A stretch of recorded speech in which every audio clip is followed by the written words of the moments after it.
Let's take a look at the 10 best deals for board games on Amazon right now and see if any of them are worth buying. So I'm here at theperfectboardgame.com, and if you scroll down to the bottom, there is a section where you can select different games or different categories of games and see what the best deals are in that category. Today I'm going to look at just the best deals, which is the default selection when you first open the site.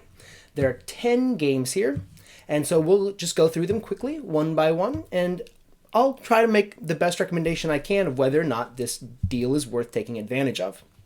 So from left to right, starting with the Colonists.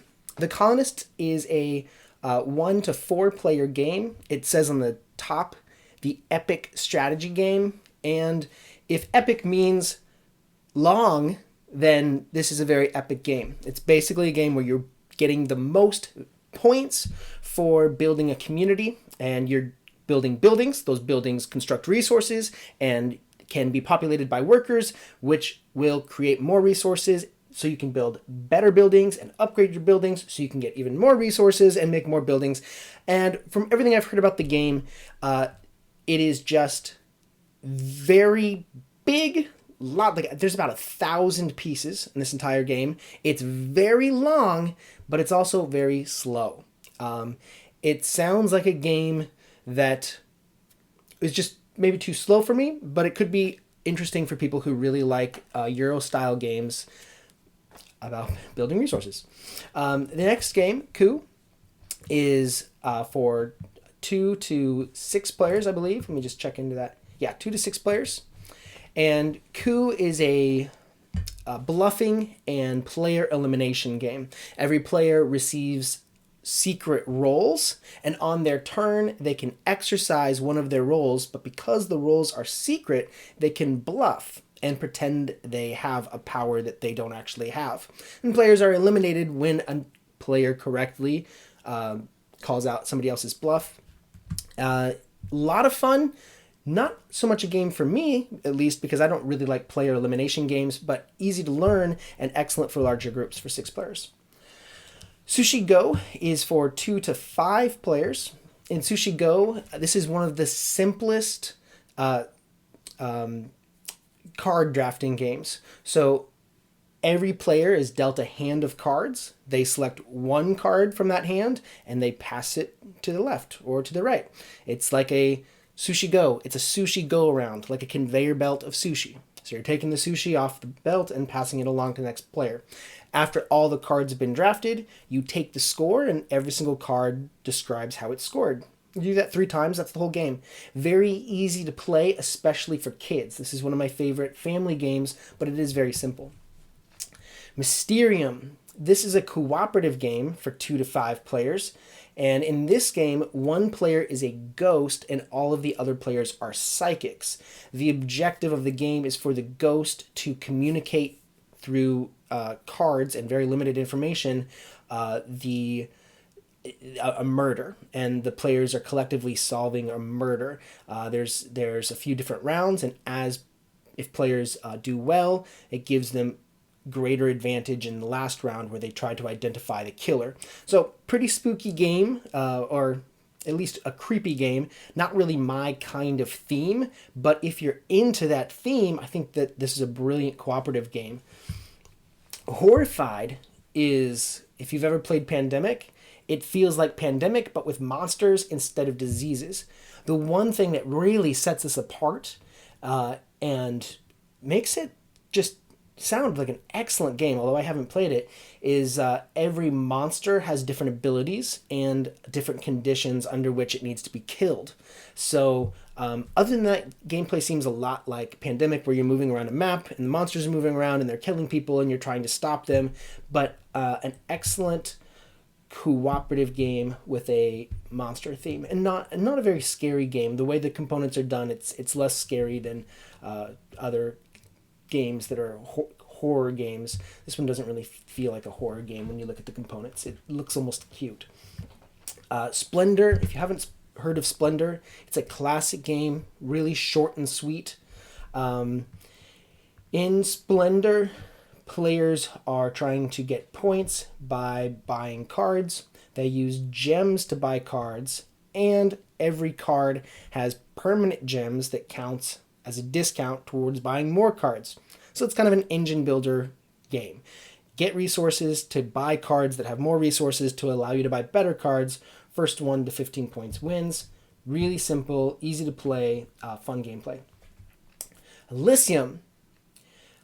On this entire list, if I could buy only one game, Elysium would be it. This is the most interesting game, in my opinion, for the... Oh, by the way, Horrified, player counts. Horrified was 1 to 5 players. Splendor is 2 to 4 players. Elysium, let's see, is 2 to 4 players.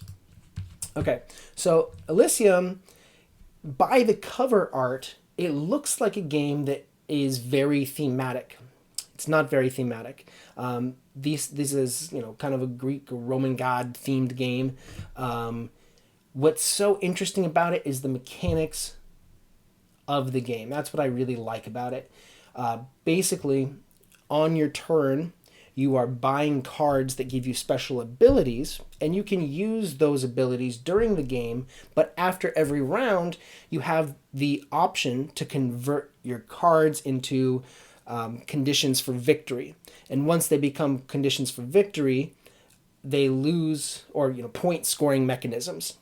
But once they become point scoring mechanisms, they lose their ability. So you have to decide, do I want to continue to use this card for its ability, or am I ready to convert this card for points? And then also what I really like about it is, while most games involve trading resources to buy cards, in Elysium, every player has 4 pillars of different color. They're always using the same amount and the same colors, so you can look around the table and you can very easily see what people are capable of buying. And of course, there's an element of racing to buy the best cards. So I think that's a very, very thoughtful game. Excellent mechanics, extremely interesting, for 2 to 4 players. Codenames is, man, people who play Codenames buy Codenames. This is a game that people really enjoy. Great party game. 2 to 8 players, I think. Yeah, because it's 2 teams. So you can have 2 teams of 4 playing against each other. And really, there's no reason why it couldn't be 10 players, just 2 teams of 5. I think that 8 players is where, you have too much after that, and it feels less like teams. But anyway, in the game, you've got tiles laid out on a table, and one person has identified the tiles that are worth points for their team to pick up, and then the other player on that team has a different set of tiles that are worth points if their team picks up those.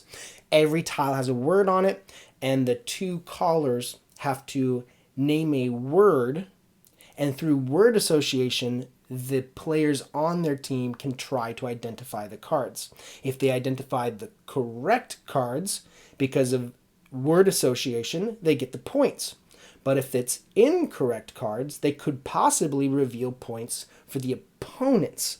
So the question is, how do I suggest a word that would help my teammates pick up these cards while also ensuring they don't pick up the cards from the opposing team?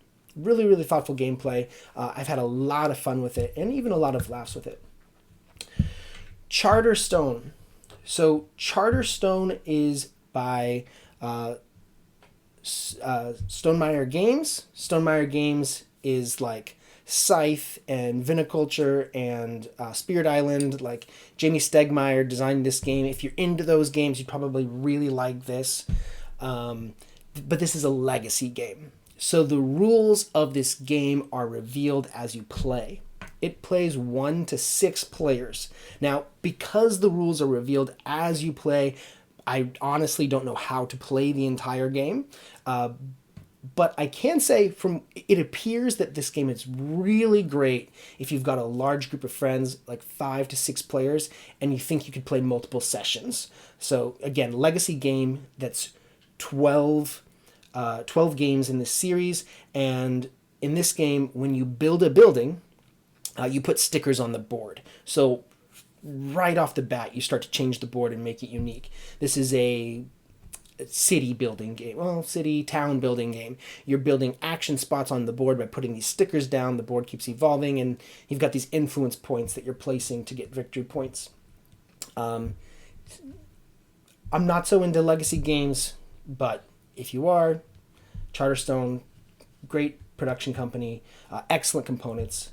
This is a really good deal for 40% off. And by the way, all of the pink tokens, these save 48%, save 44%, this is off of the list price. So that comes from Amazon. The purple icon, $10 drop, $2.40 drop.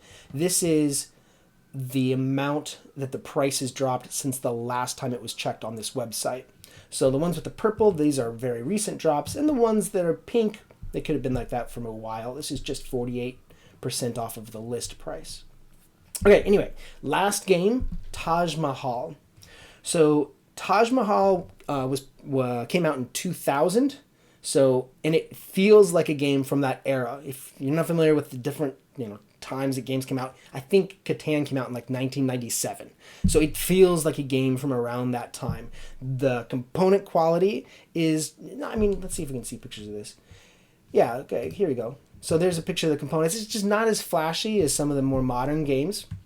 But what you have is area control.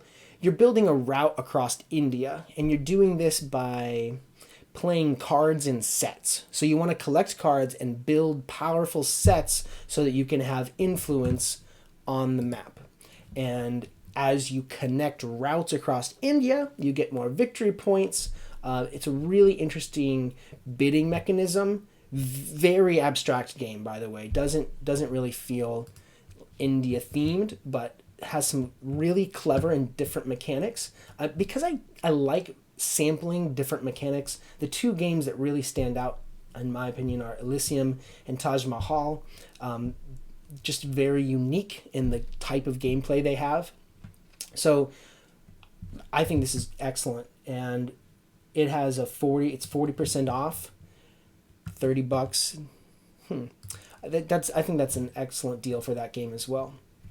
So those are the 10 games that are the best deals on Amazon right now. If you enjoyed this, make sure to subscribe, because this site, theperfectboardgame.com, gets updated every day. In fact, these deals might even change tomorrow, although from my experience, a lot of them stay here for several days before it gets kind of switched out.